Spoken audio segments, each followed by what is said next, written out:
Puji Tuhan. Ya. Oke, Bapak Ibu, pagi hari ini kita sudah mau di penghujung ya, di besok sudah November tanggal 1. Kita sudah akan mengakhiri tahun 2021 ini. Selama 2021 ini kita bicara dari Yesaya ya, Yesaya 61 ayat 1 sampai 11.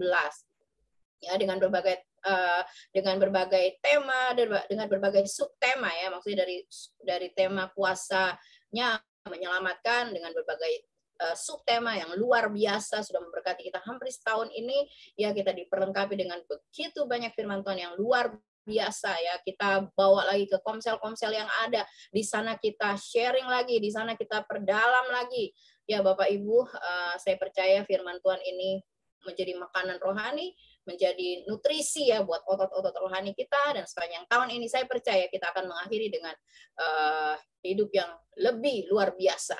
Amin ya. Nah, Bapak Ibu, kalau saya pelajarin ya, kalau kita semua lihat ya, Yesaya 61 itu sebenarnya menyuarakan tentang apa? Bagi saya itu menyuarakan tentang kebaikan Tuhan ya, tentang kebaikan Tuhan bagi satu bangsa. Dikatakan bangsa yang tegar tengkuk gitu ya. Israel ini bangsa yang selalu berontak kepada Tuhan. Tetapi Tuhan tidak pernah berhenti menyatakan kebaikannya kepada bangsa Israel. Bapak Ibu, kebaikan Tuhan dalam hidup kita tidak pernah berhenti. Kalau kita baca ya di Mazmur 65 ayat 12 dikatakan di situ Tuhan memahkotai tahun dengan kebaikan. Bapak Ibu, Dia memahkotai tahun kita loh. Tahun di sana terdapat apa? Di sana ada bulan, di sana ada minggu, di sana ada hari, di sana ada menit, di sana ada detik, ya. Dan Tuhan pemazmur menulis bahwa Tuhan memahkotai, ya. Memahkotai itu bicara sesuatu yang sungguh sangat sungguh sangat luar biasa gitu ya. Dia memiliki harga yang luar biasa gitu ya. Kebaikan Tuhan, Dia memahkotai kita dengan kebaikannya. Wow, luar biasa. Nah, pagi hari ini saya akan bicara tentang kebaikan Tuhan. Kebaikan Tuhan. Saya share screen dulu sebentar Bapak Ibu ya.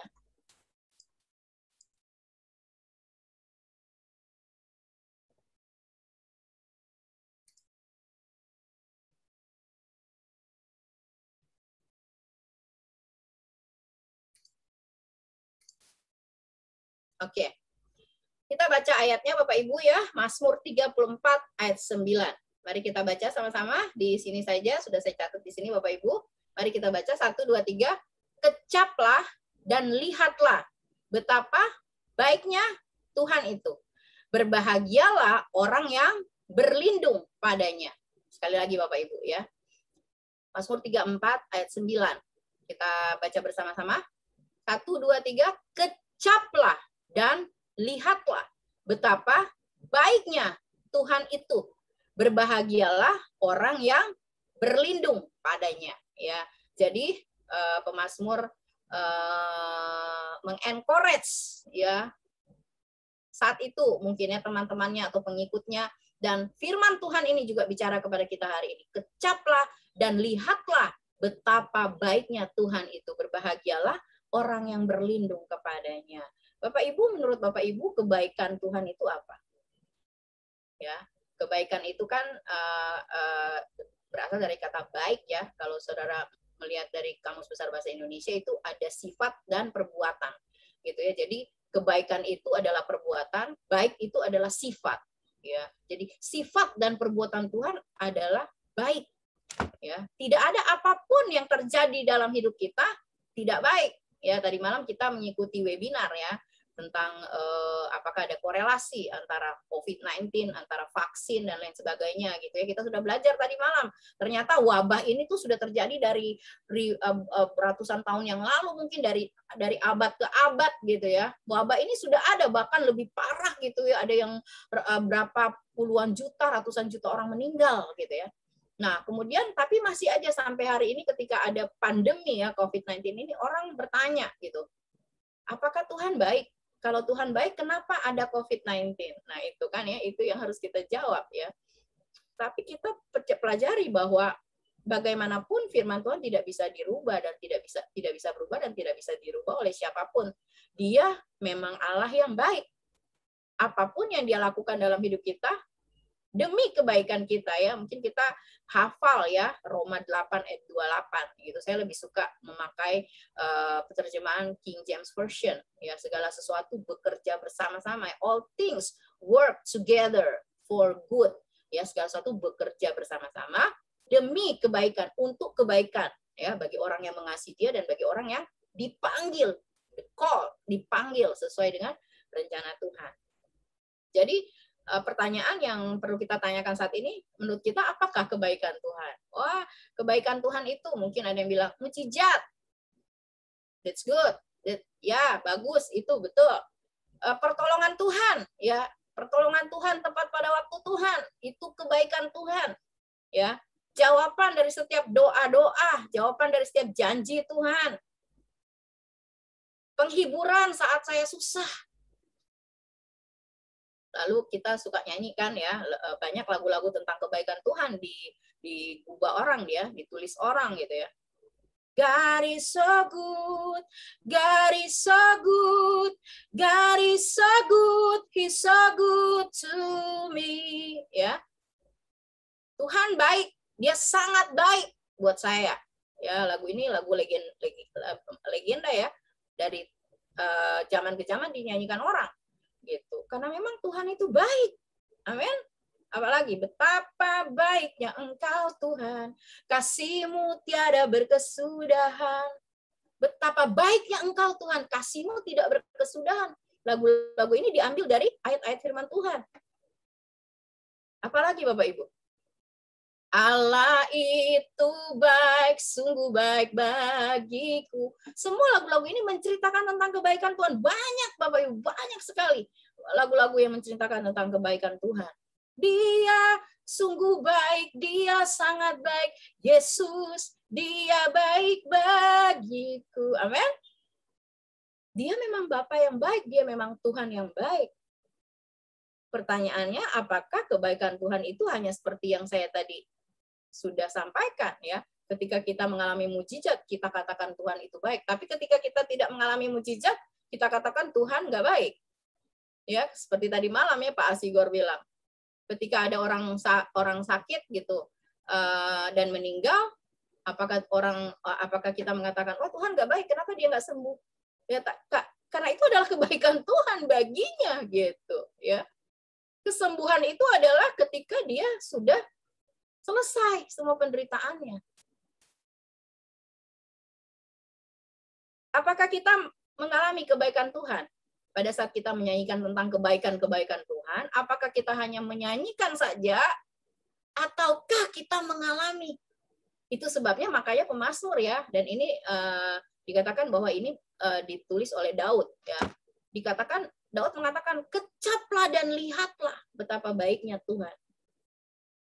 Nah, Bapak Ibu, ini ada foto nih. Nah, tadi Ibu Gembala lagi ada di Wis Ngopi nih ya. Ya. Semoga ada kue-kue yang enak seperti ini di sana. Ya, bagaimana kita percaya bahwa kue ini enak? Ya kita lihat dari penampilannya, wow, enak. Ya kelihatan wow ya, awesome gitu ya, orang bule bilang ya, keren ya gitu. Tapi gimana kita bisa percaya bahwa kue ini enak? Walaupun ada 1000 orang bilang itu kue enak, tapi kita percaya nggak kalau orang bilang itu enak dan kita, oh iya kita percaya itu enak? Gimana caranya Bapak Ibu? Ya tentu saja harus apa? Tes mesti coba dulu. Makanya kan banyak orang-orang yang berjualan ya di dunia kuliner lah, banyak orang biasanya ngasih apa? Free trial ya, tester lah dan lain sebagainya. Iya kan? Jadi ketika orang pertama kali mencicipin, oh enak, ya, dia pasti beli dan beli lagi ya, repeat order gitu kan ya Bapak Ibu. Jadi apa Bapak Ibu? Kita harus mencicipi gitu ya. Kenapa tadi dikatakan tadi ya, pemazmur mengatakan terlebih dahulu kecaplah dan lihatlah. Kita kan tadi kalau kita kan lihat dulu baru kecap ya. Tapi ini pemazmur bilang kecap dulu baru melihat. Itu ada perjalanannya ya. Nah, saya menulis di sini Daud membuat gubahan mazmur Ya, Daud membuat gubahan Mazmur 34 ayat 9, itu yang kita baca tadi ayat temanya, bukan tanpa alasan. Ya, Bapak Ibu, di ayat 1 kita bisa baca ya. Dikatakan Mazmur 34 ayat 1, dari Daud pada waktu ia pura-pura tidak waras pikirannya di depan Abimelek sehingga ia diusir lalu pergi. Nah, kalau kita baca ini, kita harus lidikin dulu ini gimana nih caranya. Biasanya Bapak Ibu, saya kalau nyusun khotbah saya baca referensi ayat-ayatnya di bawah ya, catatan kakinya kan ada referensinya, di situ ditulis gitu. Nah, kita pelajarin tuh gitu ya. Ketika saya mempersiapkan ini, saya pelajarin gitu. Jadi kenapa ada Mazmur 34 ayat 9? Ada story-nya gitu ya, ada historinya, ada latar belakangnya ya. Ayat 1 dikatakan Mazmur ini ditulis Daud, ini bukan pada saat dia merasakan semua kebaikan Tuhan loh Bapak Ibu. Dia dalam kondisi terjepit ya. Mau dibunuh sama Saul, dikejar mau dibunuh gitu ya. Dan akhirnya ya kita akan baca, makanya Bapak Ibu belajar banyak firman ya, baca dan belajar gitu ya. Daud, kita kan gini ya Bapak Ibu, stigma yang melekat di kita, Daud itu hebat, ya kan? Mengalahkan Goliat, gitu ya kan? Orang mengatakan, wah Saul mengalahkan beribu-ribu, tapi Daud berlaksa-laksa, berarti lebih banyak, ya. Gitu. Stigmanya Daud ini luar biasa, gitu ya. Tapi kita melihat juga memang Daud ini ternyata banyak sekali kelemahannya. Daud ini orang yang lemah ternyata. Dari mana Bapak Ibu belajar ya? Makanya saya lihat di sini. Daud yang membangun stigma hebat lewat cerita-cerita, mengalahkan Goliat, menang atas berlaksa-laksa musuh, ternyata banyak memiliki kekurangan dan kelemahan, bahkan dosa dan kejahatan. Selain ia membunuh Uria, ya, dan berzina dengan istrinya Uria, Batsheba, gitu ya, melakukan kejahatan yang besar. Dari latar belakang Mazmur 34 ayat 1 sampai 2 kita bisa lihat gitu loh. Daud ini, jadi saudara mungkin baca story-nya saja, saya ringkas ya. Jadi waktu Saul gitu ya mendengar gitu ya, Saul tiap hari gitu ya dikasih masukan, dibawa cerita-cerita gitu loh bahwa Daud ini hebat gitu ya, dia merasa terancam posisinya sebagai raja gitu ya, rakyat lebih menyukai Daud gitu daripada dia gitu, makanya dia berusaha untuk membunuh Daud dengan cara apapun. Nah, Bapak Ibu kalau dilihat, nah Daud ini kan kita tahu ya bersahabat sangat erat dengan Yonatan, anaknya dari Saul gitu ya. Nah, waktu kondisi seperti ini Daud tahu gitu loh bahwa dia memang diincar sama Saul untuk benar-benar mau dibunuh gitu. Nah, kemudian kalau saudara baca gitu ya, saya tulis aja sih di sini ya. Ini Mazmur 34 ayat 1 itu saudara baca di Samuel gitu ya. 1 Samuel 20 ayat 29. Ya, kalau saudara buka Alkitab saudara, 1 Samuel 20 ayat 29, saya bacakan. Ini ditulis seperti ini. Katanya, ini perbincangan Daud dengan Jonatan ya. Katanya, biarkanlah aku pergi sebab ada upacara pengorbanan pada kaum kami di kota. Dan saudara-saudaraku sendirilah yang memanggil aku. Oleh sebab itu, jika engkau mengasihi aku, berilah izin kepadaku untuk menengok saudara-saudaraku itu. Itulah sebabnya ia tidak datang ke perjamuan. Jadi ada kebiasaan ya di Istana Raja, setiap bulan baru, misalnya ya ini bulan November, misalnya tanggal 1, 2, 3 November, itu ada kebiasaan tuh di istana itu semua pegawai istana gitu atau semua gitu yang berhubungan dengan istana itu harus duduk makan dengan raja gitu. Nah, Daud tahu gitu loh bahwa dia harus ada di sana, tapi dia takut gitu. Kenapa dia takut? Dia takutnya ketika dia ada di sana, itulah saatnya Saul akan membunuh dia. Jadi Daud dalam kondisi takut. Makanya dia susun strategi. Dia katakan kepada Yonatan, Yonatan tolong kasih tahu kalau misalnya Raja Saul tanya gitu. Kasih tahu seperti ini. Nah, dia buat cerita tapi tidak seperti kenyataan. Jadi merekayasa cerita gitu Bapak Ibu ya. Gitu kita lihat di situ dia katakan ini ayat 29 ini adalah perkataan Daud kepada Yonatan, tolong kasih tahu kepada raja gitu. Saya nggak bisa datang karena sebab ada upacara pengorbanan bagi kaum kami di kota. Padahal itu nggak pernah ada gitu. Ya, itu ya. Jadi Daud berbohong. Kemudian 1 Samuel 21 ya, kita ke depan lagi 1 Samuel 21 ayat 2.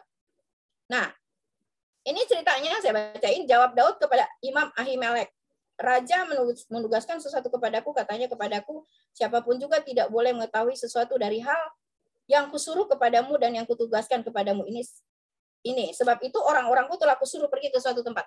Jadi ini ceritanya gini. Jadi setelah itu Yonatan bilang oke gitu. Yonatan, karena Yonatan sangat mengasihi Daud. Jadi Yonatan sepakat nih. Ya, Yonatan sepakat dengan Daud ya untuk mengatakan kebohongan ini gitu. Nah, akhirnya ketika memang pada saat bulan baru besoknya kan dikatakan di situ, mereka makan ya, ada makan bersama dengan raja.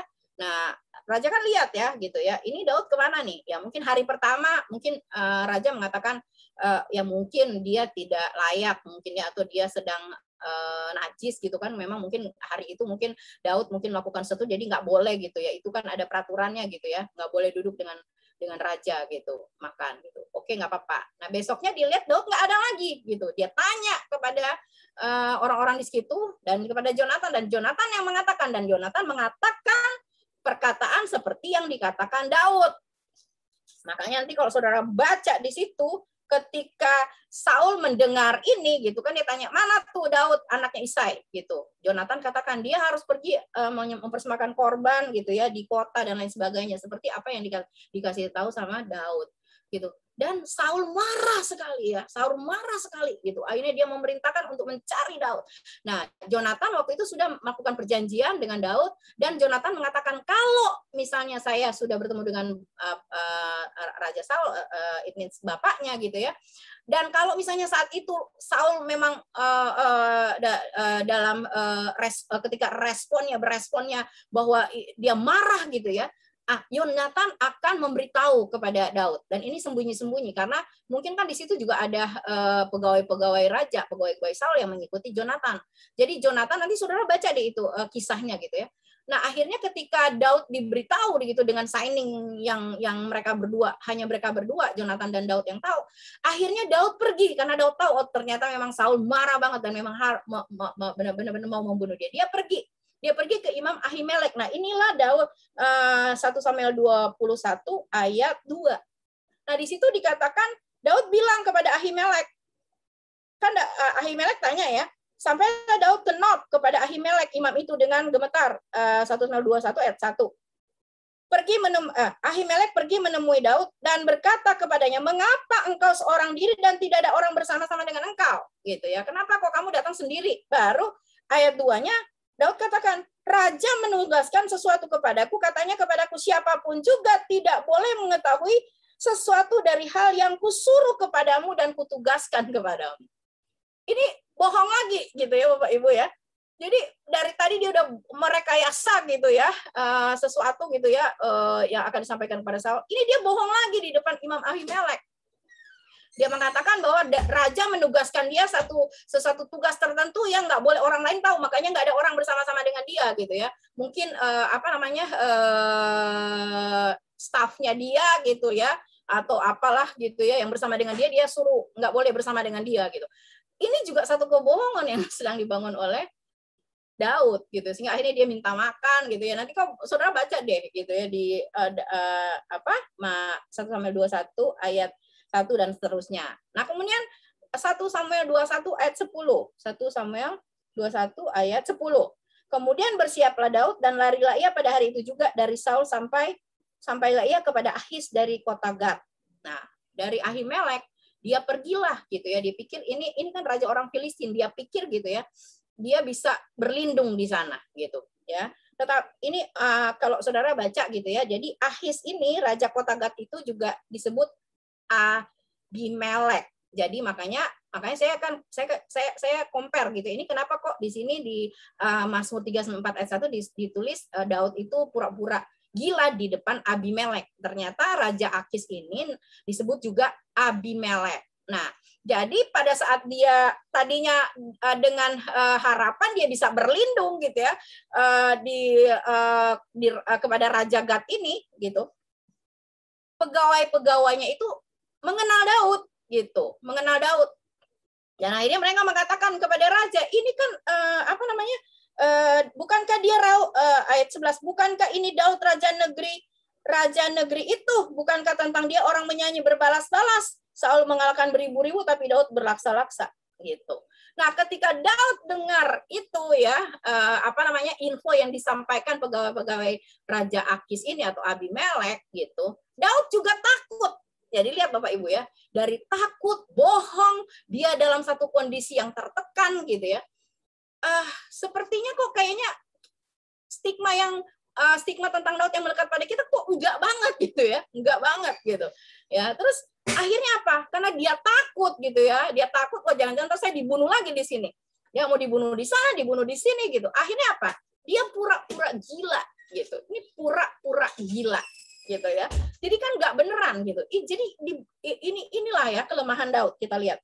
Daud ayat 12, 1 Samuel 21 ayat 12. Daud memperhatikan perkataan itu dan dia menjadi takut sekali kepada Ahis ya atau Abimelek, raja kota Gat itu. Sebab itu ayat 13, ia berlaku seperti orang yang sakit ingatan di depan mata mereka dan berbuat pura-pura gila di dekat mereka. Ia menggores-gores pintu gerbang membiarkan ludahnya meleleh ke janggutnya.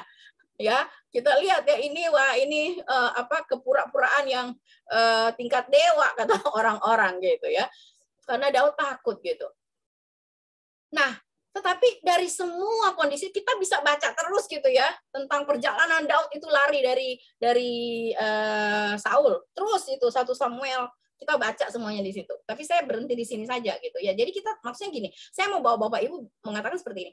Daud memiliki kelemahan ya, kejahatan dosa yang dia lakukan itu besar gitu ya. Membunuh orang, berzina gitu ya dengan istri orang gitu ya. Dan kemudian di sini kita lihat dari histori dari Mazmur 34 ayat 9 ini di ayat 1. Nah, saya bawa kita ke sana gitu. Daud ini kondisinya apa ya? Sifat yang melekat kepadanya itu sifat yang lemah gitu ya. Ternyata bukan orang yang kuat gitu ya. Tetapi Bapak Ibu kenapa dia bisa menulis Mazmur 34 ini kalau kita baca gitu ya dari ayat 1 2 gitu. Tapi saya bawa aja ayat 9. Kenapa Daud bisa bilang kecaplah dan lihatlah? Di tengah-tengah kelemahannya dia melihat kebaikan Tuhan. Tuhan meluputkannya berkali-kali.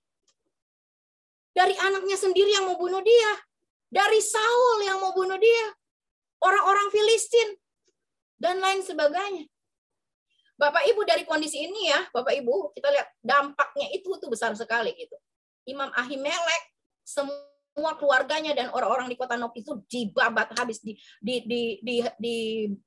dibunuh oleh Saul. Kita lihat dampak dari perbuatan dari Daud.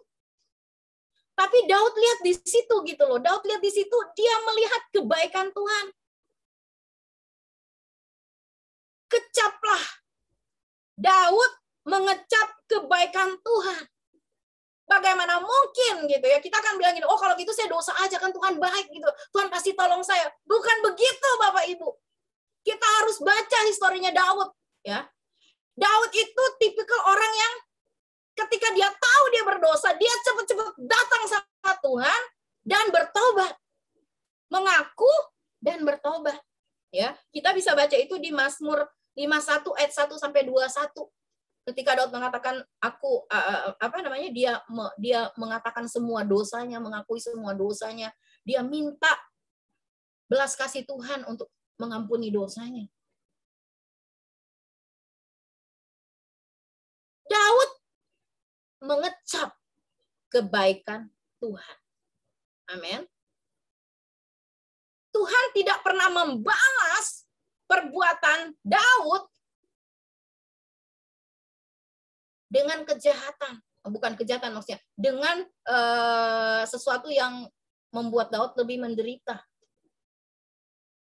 Makanya kenapa Alkitab mengatakan Tuhan mengajarkan kita ya untuk berdoa bagi musuh-musuh kita.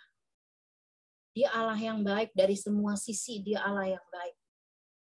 Ya, saya pernah baca Amos, kalau saudara baca kitab Amos gitu ya, Amos 1, 2, 3, 4 gitu ya. itu bicara tentang murka Tuhan gitu atas umatnya. Tapi kalau kita baca gitu ya di pasal-pasal terakhir itu bicara tentang bahwa kebaikan Tuhan, kasih Tuhan itu melebihi murka Tuhan. Daud mengecap. Ketika dia mengecap kebaikan Tuhan, dia katakan apa? Lihatlah. Dari semua yang Tuhan lakukan dalam hidupnya Daud, ia melihat kebaikan Tuhan. Jadi dia sudah mengecap dulu. Jadi ini by proses gitu Bapak Ibu ya. By proses. Jadi mengecap dulu, dia mengecap kebaikan Tuhan, itu yang seharusnya tidak layak dia terima. Dan sepanjang hidupnya, dia melihat kebaikan Tuhan. Mengecap, lalu melihat. Ya, bahasa Ibrani dari mengecap, ta'ah, merasakan, kecaplah, merasakan gitu ya. Jadi makanya saya tadi bilang, kita kan sering nyanyi Allah itu baik, Bapak engkau baik, semuanya tentang kebaikan Tuhan. Kita sering nyanyi gitu ya. Tapi apakah kita merasakan? Apakah kita mengecap? Nah, yang tadi saya bilang, kebaikan Tuhan biasanya kita bilang tentang mujizat dan lain sebagainya gitu. Tapi ada yang akan saya bahas siang hari ini ya. Jadi kecaplah, ta'ah merasakan, lihatlah, ra'ah memperhatikan, ya, mengecap lalu melihat, itu melewati proses. Gitu ya, proses bagaimana kita mengecap kebaikan Tuhan. Nah, ini Saudara ya, kebaikan Tuhan. Jadi Daud mengalami ini Bapak Ibu ya. Jadi Roma 5 ayat 8 kita baca kali ya Bapak Ibu ya. Roma 5 ayat 8. Boleh Ibu Popi boleh bacakan Ibu Popi? Roma 5 ayat 8.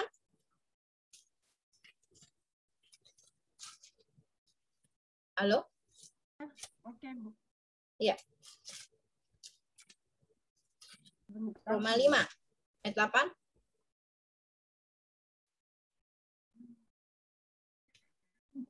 Oke, Roma 5 ayat 8. Akan tetapi Allah menunjukkan kasih-Nya kepada kita oleh karena Kristus telah mati untuk kita ketika kita masih berdosa. Allah menunjukkan kasih-Nya kepada kita ketika kita masih berdosa. Mungkin ini kita sharing mungkin di komsel gitu ya. Apakah ketika kita berpikir untuk berdosa, tadi malam kan kita bahas tentang Tuhan Yesus gitu ya. Tuhan Yesus itu ya kita udah dengar tadi malam gitu. Tuhan Yesus itu tidak bisa berdosa, tidak ada peluang untuk jatuh dalam dosa, tidak ada gitu. Karena dia dari Allah. Dia adalah Allah gitu ya. Kita ini nature-nya berdosa gitu ya dari awalnya gitu. Tetapi dikatakan di situ Yesus mati bagi kita justru pada saat kita berdosa. Itulah kekristenan, beda Bapak Ibu ya. Kekristenan kalau religius, agama itu kan mengajarkan bahwa kita mencari Tuhan gitu. Tapi kekristenan itu Tuhan yang mencari kita. Amin. Tuhan yang menghampiri kita, Tuhan yang mau gitu datang gitu ya ke dunia ini, dia mau mati bagi kita pada saat kita masih berdosa. Yesus membuktikan kasih-Nya bagi kita bahkan saat kita berpikir kita tidak layak menerimanya. Makanya Daud kenapa lahir? Kecaplah dan lihatlah betapa baiknya Tuhan. Ini dari semua proses hidup yang dia sudah alami. Dia mengecap dan dia melihat kebaikan Tuhan.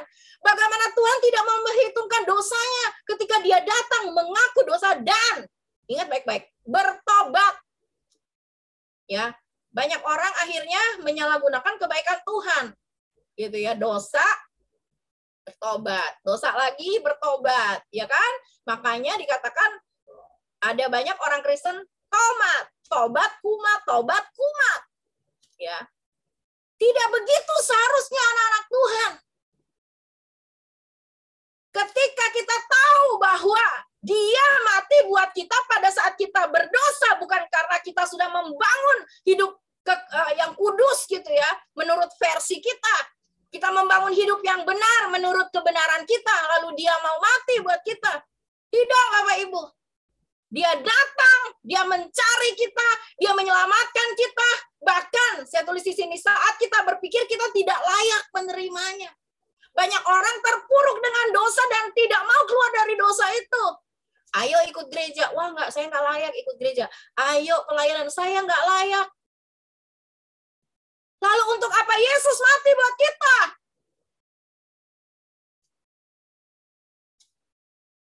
Apalagi yang harus dibuktikan Yesus bahwa dia baik, dia sangat mengasihi kita. Hal yang terberat sudah dia lakukan, bahkan hal yang terberat dia terpisah dari surga. Terkutuk, tergantung di kayu salib, ditolak oleh dunia, ditolak oleh surga. Kenapa? Karena dia mengasihi kita, dia ingin menunjukkan kebaikannya buat kita. Kenapa kita sering lari dari Tuhan ketika kita merasa bahwa saya sangat berdosa, saya udah nggak layak gitu di hadapan Tuhan. Saya udah nggak layak gereja-gereja. Udah saya lari aja, saya lari di dunia aja gitu. Bapak Ibu, sampai hari ini saya mau katakan, kalau saudara lari, Tuhan tetap menunggu saudara. Ketika kita terpuruk karena dosa, Tuhan menunggu kita kembali kepadanya. Bapak Ibu tahu tuh cerita tentang anak bungsu yang terhilang itu ya Bapak Ibu ya, yang meminta semua warisannya, bapaknya masih hidup, minta warisannya, dan dia pergi meninggalkan bapaknya, foya-foya, sampai habis semua warisan yang diberikan padanya. Akhirnya dia mengingat bapaknya, dan dia kembali. Ya, saya pernah mendengar khotbah ini, dan ini sangat menyentuh. Apa yang membuat anak bungsu itu kembali bukan karena dia sudah kehabisan semuanya, nggak bisa makan dan ingat rumah bapaknya, tidak. Yang membuat anak bungsu ini kembali adalah kasih bapaknya. Kasih bapaknya menggerakkan anak itu untuk kembali kepada dia. Makan waktu itu kita pernah dengar khotbah ya di gereja di Menara Era, kalau nggak salah siapa, saya lupa yang khotbah itu. Waktu bapaknya tahu anaknya sudah datang itu dari jauh gitu ya, dia tuh mengangkat apa tuh ya, jubahnya gitu ya. Karena mungkin dia mau buru-buru lari, itu kan nggak bisa kalau jubahnya panjang gitu ya. Itu bagi orang-orang orang Yahudi itu dosa loh, gitu ya. Kalau sampai kelihatan aurat itu dosa gitu. Tapi bapaknya dengan hati yang sangat mengasihi gitu ya, dia sudah tidak peduli dengan semua semua yang melekat mungkin dia orang terhormat dan lain sebagainya, dia harus berlaku secara terhormat dan layak dan lain sebagainya gitu ya. Dia harus membangun citra yang baik dan itu harus terpelihara. Karena kasihnya dia berlari, mengangkat jubahnya, berlari mendapatkan anaknya. Dia yang berlari loh mendapatkan anaknya, memeluk anaknya dan mencium anaknya. Wow. Saya selalu bergetar kalau mau bicara tentang kasih Tuhan, Bapak Ibu. Tidak layak hidup kita sia-siakan, Bapak Ibu. Tidak layak kita sia-siakan dengan semua perkara-perkara duniawi, dengan semua daging yang masih melekat yang tidak mau kita babat dari hidup kita. Padahal dia sudah melakukan semuanya untuk kita. Dia mati ketika kita masih berdosa. Kebaikan apa lagi yang harus kita minta untuk membuktikan bahwa dia baik dan mengasihi kita? Apalagi yang harus kita tuntut sama Tuhan? Tanpa pengorbanan Yesus, kita semua ini binasa loh Bapak Ibu. Ketika kita terpuruk karena dosa, Tuhan menunggu kita kembali kepadanya. Kasih Bapaklah yang menggerakkan anak bungsu itu kembali padanya. Kebaikan Tuhan adalah ketika kita menjauh dari Tuhan, dan ia dengan kasihnya menarik kita kembali kepadanya. Ya, Lukas 15 ayat 20 kita bisa baca ya tentang itu gitu Bapak Ibu. Itulah hati Bapa buat kita semua. Ya. Seberapa jauh engkau berlari dari Tuhan hari ini, mari balik kepada Tuhan. Seberapa jauh kau meninggalkan Tuhan karena semua apa yang ada di dunia ini, semua keinginan daging, semua keangkuhan hidup, ya. Mari kembali kepada Tuhan. Kembali kepada Tuhan. Kecaplah dan lihatlah betapa baiknya Tuhan.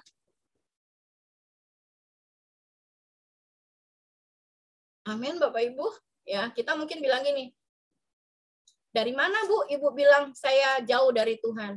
Ketahuilah Bapak Ibu, ketika Tuhan bukan number one lagi, bukan segala-galanya lagi. Ketika orientasi kita bukan Tuhan lagi, orientasi kita mungkin uang, orientasi kita harta di dunia ini, bagaimana kita membangun kerajaan di dunia ini ya, kerajaan kita gitu, dan lain sebagainya. Dan Tuhan terlupakan. Tuhan kita taruh di pojok rumah kita, dan kita aktifkan lagi ketika kita butuh Dia. Wow, itu kita sedang menjauh dari hadirat Tuhan. Bapak Ibu, hari-hari ini Tuhan sedang menunggu gerejanya untuk kembali kepadanya. Ya, pandemi ini membuat orang-orang ya banyak sebenarnya tuh harusnya kembali sama Tuhan. Tapi akhirnya apa? Dengan semua kesulitan orang lari dari Tuhan.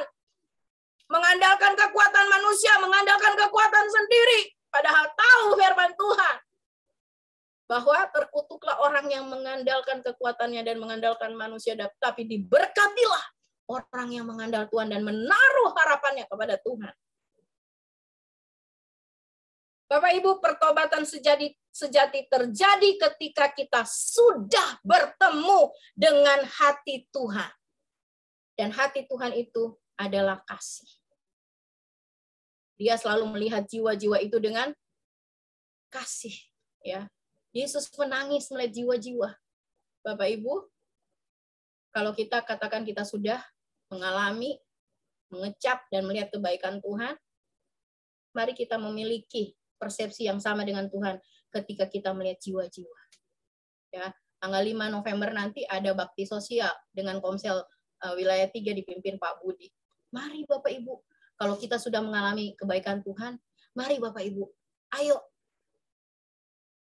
kita display itu, kita bagikan itu kepada orang lain supaya orang lain boleh mengecap kebaikan Tuhan melalui hidup kita. Ya. Amin. Wow.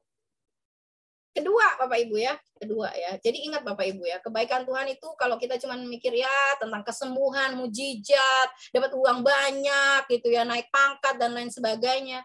Itu apa ya? Itu terlalu dangkal. Gitu. Tetapi ini kita harus ingat kebaikan Tuhan. Dia mati bagi kita ketika kita masih berdosa. Kedua, Bapak Ibu, Yesus mengampuni dan melupakan dosa-dosa kita. Amin. Boleh Bu Popi baca Yesaya 43 ayat 25. Sama sih sebenarnya dengan Ibrani 10 ayat 17 ya. Yesaya 43 ayat 25. Yesaya 43 ayat 25. Iya. Akulah dia yang menghapus dosa pemberontakanmu oleh karena aku sendiri, dan aku tidak ingat-ingat dosamu. Amin. Sekali lagi boleh Bu Popi? Akulah dia yang menghapus dosa pemberontakanmu oleh karena aku sendiri, dan aku tidak mengingat-ingat dosamu. Amin. Ya. Amin. Ketika Tuhan mengampuni kita, Dia melupakan dosa-dosa kita. Bapak Ibu mungkin kita bisa sharing nanti di Komsel ya. Gitu. Apakah Tuhan mengampuni dan Tuhan melupakan dosa-dosa kita? Semuanya, gitu ya. Semuanya, apakah semua dosa-dosa kita yang sudah kita lakukan dulu, yang sedang kita lakukan, atau yang akan kita lakukan, ya. Tapi di sini saya mau tekankan Bapak Ibu, Yesus ketika Dia mengampuni kita, ketika kita datang di hadapan Tuhan, ya, itu 1 Yohanes 1 ayat 9 saya tulis, ketika kita datang mengaku dosa kita dan bertobat, Dia mengampuni kita dan melupakan dosa-dosa kita. Amin. Tuhan itu bukan manusia, Bapak Ibu. Bilang hari ini aku mengampuni kamu, tapi dosanya diingat dari 1 keturunan ke 7 keturunan. Diingat terus, ditaruh di sini. Tuhan bukan manusia. Jika kita mengaku dosa dan bertobat, Ia Allah yang setia dan adil. Ia akan mengampuni kita dan menyucikan kita dari segala dosa dan kejahatan kita. 1 Yohanes 1 ayat 9. Lalu Tuhan katakan seperti kepada perempuan sundal ya, yang dibawa sama orang-orang ahli Taurat, itu semuanya dibawa ke hadapan Yesus untuk mencoba Yesus gitu. Tuhan bilang, siapa yang tidak berdosa, hendaklah dia yang pertama kali melempari perempuan. Nggak ada satu pun yang berani. Karena mereka tahu, mereka juga secara nature memang manusia berdosa. Yohanes 8 ayat 11, Tuhan katakan, aku juga tidak akan menghukum engkau. Pergilah dan jangan berbuat dosa lagi. Oh. Kita kadang-kadang mengharapkan kebaikan Tuhan gitu ya, tetapi hidup kita amburadul. Ya, dekat sama Tuhan aja enggak. Tapi selalu gitu ya, kalau ada apa-apa gitu ya, nyalahin Tuhan. Gitu ya. Bisnis gagal nyalahin Tuhan. Keluarga hancur nyalahin Tuhan. Saudara, kita tidak mengenal Allah kita dengan benar. Ketika kita menyalahkan Tuhan atas semua persoalan dan masalah yang terjadi dalam hidup kita. Gitu. Makanya ketika orang bilang COVID ini kenapa Tuhan itu nggak baik? Kita lihat dari sisi pikiran kita nih. Tapi mari lihat Bapak Ibu apa yang Tuhan sudah lakukan buat kita. Amin. Bagaimana mengecap dan melihat kebaikan Tuhan? Ya, ini perenungan saya. Biarlah ini juga menjadi perenungan kita semua ya. Bagaimana melihat dan mengecap kebaikan Tuhan. Buka hati untuk Tuhan. Boleh baca Ibu Popi Wahyu 3 ayat 20? Saudara, ketika kita datang kepada Tuhan, apakah dengan sikap hati yang terbuka atau tertutup? Kalau terbuka berarti kita mau dikoreksi Tuhan. Kita mau dibenahin sama Tuhan. Kita mau dididik sama Tuhan. Kebaikan Tuhan itu adalah ketika Dia mendidik kita demi kebaikan kita. Amin. Silakan Bu Popi. Wahyu 3 ayat 20. Lihat, aku berdiri di muka pintu dan mengetok.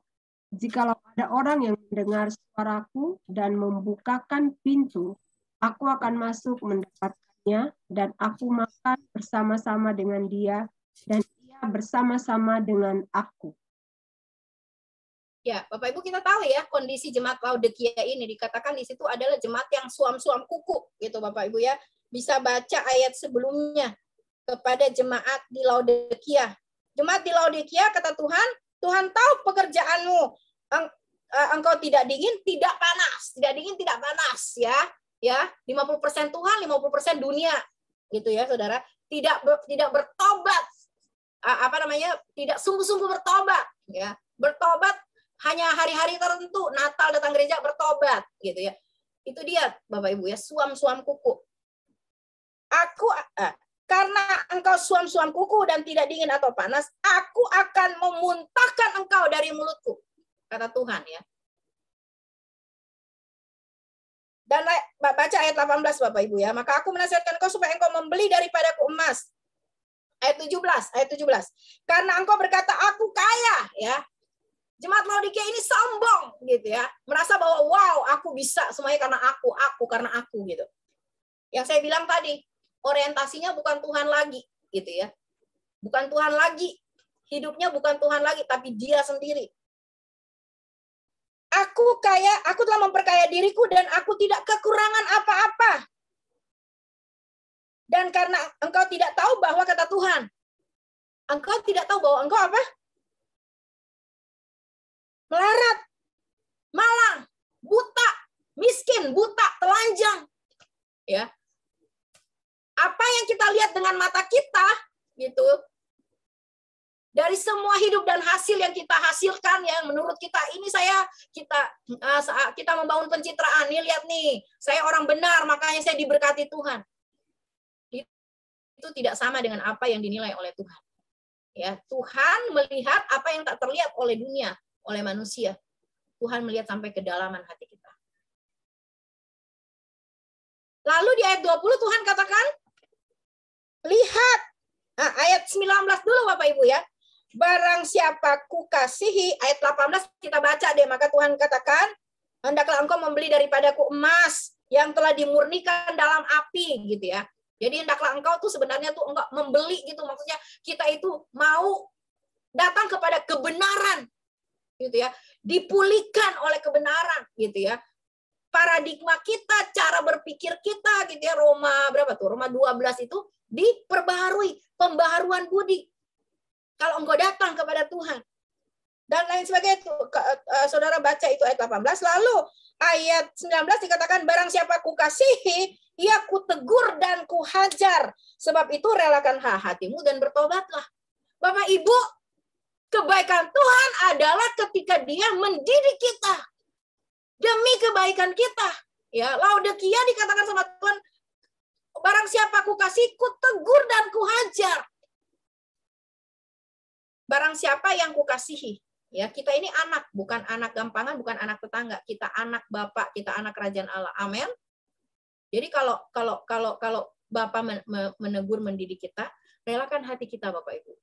Supaya kita bisa melihat dan mengecap kebaikan Tuhan. Ayat 20, lihat, aku berdiri di muka pintu dan mengetuk. Saya tulis di sini Bapak Ibu. Untuk melihat dan mengecap kebaikan Tuhan, kita harus memilih dan memutuskan untuk membuka hati kita. Tuhan nggak bisa paksa menggedor, mendobrak. Tuhan tidak seperti itu, Bapak Ibu. Ya, kita sering bahas mungkin ya, kita ini sudah tidak punya free will. Ya, itu mungkin pembahasan lain ya. Tapi saya mau katakan di sini, ketika Tuhan mengetuk pintu hati kita, supaya dia bisa masuk makan sehidangan, supaya kita bisa melihat, mengecap dan melihat kebaikan Tuhan, kita yang harus memilih dan memutuskan untuk membuka pintu hati kita. Kita mungkin tahu kondisi kita, Bapak Ibu. Kadang-kadang kita seperti jemaat di Laodikia, sombong. Kita pikir kita bisa semuanya karena kita, semuanya karena saya. Gitu. Saya bisa menjadi orang yang baik ya karena saya, gitu. Karena saya menjadi baik, gitu. Bukan karena kebenaran yang membuat kita baik. Orang memikir bahwa kebaikannya itu karena dia, karena kekuatannya. Ya, kita yang harus memutuskan Bapak Ibu, ya. Untuk apa? Membuka hati kita. Untuk membuka pintu hati kita dan memberikan akses kepada Tuhan untuk dia dapat menyatakan kebaikannya pada kita. Wahyu 3 ayat 14-22 ditujukan kepada jemaat Laodikia. Ini tadi saya sudah bahas ya. Jangan mengeraskan hati. Amin Bapak Ibu. Jangan mengeraskan hati. Gitu. Ketika Tuhan berkali-kali mungkin Tuhan sudah mengetuk pintu hati kita dengan cara apa? Firman Tuhan disampaikan. Ya. Banyak teguran-teguran mungkin secara langsung atau tidak langsung ya, melalui renungan yang kita baca gitu, atau ketika kita juga bersekutu dengan Tuhan gitu ya. Saya percaya orang yang senang bersekutu dengan Tuhan itu gampang membuka hati untuk Tuhan. Amin. Bagaimana mengecap dan melihat kebaikan Tuhan. Buka hati Bapak Ibu. Jangan keraskan hati. Kedua, percaya sepenuhnya kepada Tuhan. Mazmur 27 ayat 13, boleh baca Ibu Popi? Mazmur 27 ayat 13. Ya, saya udah mau selesai Bapak Ibu ya. Mazmur 27 ayat 13. Ya. Sesungguhnya aku percaya akan melihat kebaikan Tuhan di negeri orang-orang yang hidup. Amin.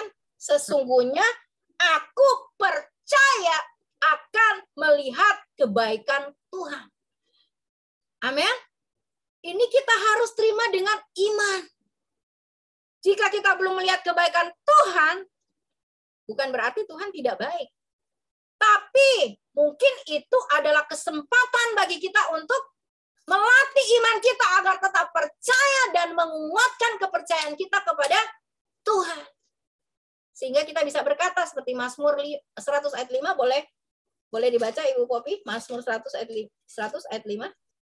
Mazmur 100 ayat 5, sebab Tuhan itu baik, kasih setianya untuk selama-lamanya, dan kesetiaannya tetap turun-temurun.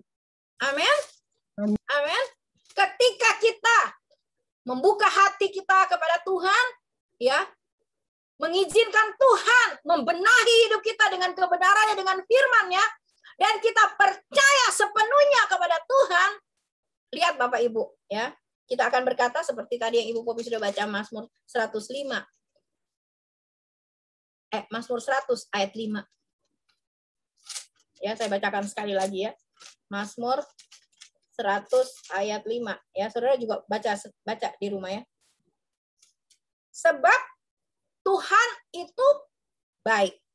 Kasih setianya untuk selama-lamanya dan kesetiaannya tetap turun-temurun. Kita bisa berkata ini pada akhirnya. Sebab Tuhan baik. Kasih setianya untuk selama-lamanya. Jika kita belum melihat sekali lagi ya, Jika kita belum melihat kebaikan Tuhan, itu bukan berarti Tuhan tidak baik. Tapi itu adalah kesempatan ya bagi kita untuk kita bisa melatih iman kita untuk tetap percaya, bahkan menguatkan kepercayaan kita bahwa kepada Tuhan bahwa Dia baik. Percaya bahkan saat tidak ada alasan lagi untuk percaya ya. Kita mungkin bisa baca aja sendiri ya. Roma 4 ayat 10 sampai 21. Ya, dikatakan bahwa Abraham sekalipun tidak ada dasar untuk berharap, tapi dia berharap juga bahwa Tuhan yang berjanji, Tuhan yang pasti menggenapi janjinya kepada Abraham. Dan itu juga buat kita. Amin, Bapak Ibu. Kita terima dengan iman. Ya, kita buka hati kita, terima kebaikan Tuhan dengan iman. Walaupun hari ini mungkin masalah kita belum selesai. Ya, kita mungkin sakit belum sembuh. Tapi itu bukan karena Tuhan tidak baik. Tapi ada banyak sekali kebaikan Tuhan yang Tuhan ingin nyatakan kepada kita. Amin. Kita bisa mempercayai Dia. Lebih lagi kita bisa menguatkan kepercayaan kita. Susah orang bersyukur di saat semuanya baik-baik saja. Itu biasa. Ya. Kita sudah belajar ya tentang bersyukur dan bersukacita. Tapi bersyukur ketika hal yang kita harapkan tidak terjadi itu baru luar biasa. Amin. Tetap percaya bahwa Bapak Ibu bahwa Dia baik. Apapun yang Tuhan lakukan buat kita itu demi kebaikan kita. Kalau Dia sedang mengajar kita, Dia sedang menegur kita, itu demi kebaikan kita. Ya. Orientasi Tuhan, kalau kita mau lihat orientasi Tuhan ini kita loh Bapak Ibu. Semua dia lakukan untuk kita. Nah, saya tutup Bapak Ibu ya. Mazmur 34 ayat 8 kita baca ya tadi, kita balik lagi. Mazmur 34 saya tutup dengan ini. Mazmur 34 ayat 8 tadi kita baca. Ya, kecaplah ya, kita udah sering nyanyi ya. Kecaplah dan lihatlah betapa baiknya Tuhan itu. 34 ayat 8 ayat 9 ya, ayat 9 bahasa Indonesia. Kecaplah dan lihatlah betapa baiknya Tuhan itu. Bagian B ini dikatakan berbahagialah orang yang berlindung padanya. Nah, saya lebih suka King James Version karena King James ini lebih dalam ya Saudara ya. Saya bacakan King James Version-nya. Mazmur 34 ayat 8 kalau di King James Version ya, di terjemahan King James. Oh, taste and see that the Lord is good. Blessed is the man who trusts in God. Blessed is the man who trusts in Him, ya, in God, in Him. Diberkatilah orang yang percaya kepadanya. Siapa orang yang diberkati? Adalah orang yang percaya kepadanya. Orang yang percaya kepadanya pasti sudah membuka hati bagi Tuhan. Amin. Yang terakhir Bapak Ibu, ya. Mazmur 1 ayat 1 ayat 1 sampai 5. Boleh kita baca sama-sama? Bapak Ibu baca dari rumah, ya. 1 2 3. Dari Daud. Pujilah Tuhan, hai jiwaku, pujilah namanya yang kudus, hai segenap batinku. Pujilah Tuhan, hai jiwaku, dan janganlah lupakan segala kebaikannya.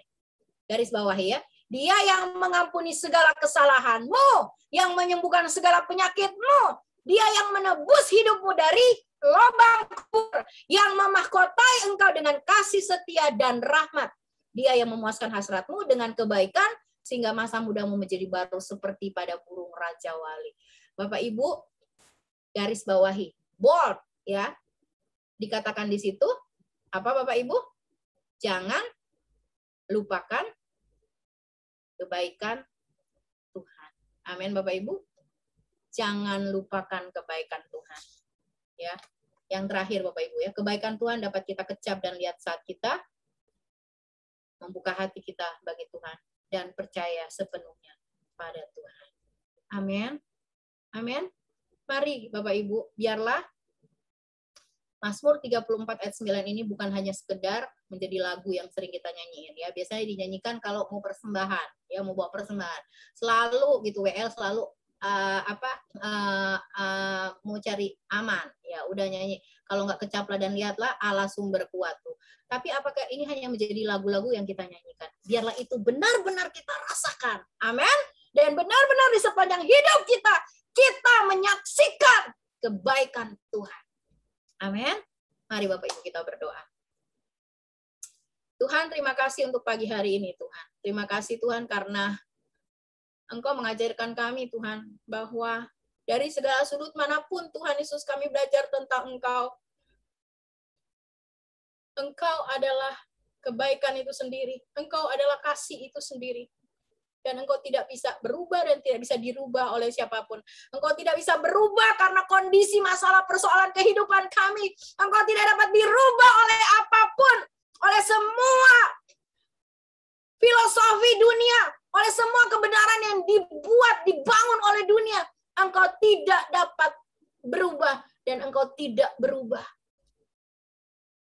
Engkau Allah yang baik, Engkau Bapa yang baik. Dan Engkau sudah menunjukkannya Tuhan buat kami. Biar Tuhan Yesus kami menyadari bahwa Engkau Tuhan mengurung kami dengan kebaikan-kebaikan-Mu. Walaupun kami tidak bisa melihat dengan secara kasat mata Tuhan.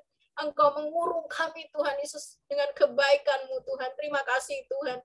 Jika ada masalah persoalan apapun yang terjadi, kami tahu Engkau melatih kami menjadi pribadi-pribadi yang kuat di dalam Engkau, yang terus berdiri dalam atas kebenaran firman Tuhan, yang terus percaya bahwa Tuhan baik. Terima kasih Tuhan. Jadikan kami semua pribadi-pribadi yang sungguh-sungguh mengasihi Engkau, Tuhan, yang hidup dalam kebenaran-Mu.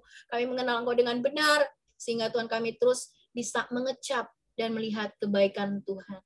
Dan kami diberkati Tuhan, karena Tuhan Yesus, kami sungguh-sungguh melekat kepada Engkau, Tuhan Yesus. Terima kasih, Tuhan. Terima kasih. Kami bersyukur untuk firman-Mu, biar firman-Mu termeterai dalam hati, batin, dan jiwa kami. Mampukan kami untuk taat sepenuhnya kepada firman-Mu ketika firman-Mu itu datang kepada kami. Terima kasih, Bapa. Pujian, hormat, syukur, kemuliaan hanya bagi Yesus Kristus Tuhan di atas segala-galanya. Mari yang sudah terima firman Tuhan dan percaya, katakan bersama dengan saya, amin. Saya serahkan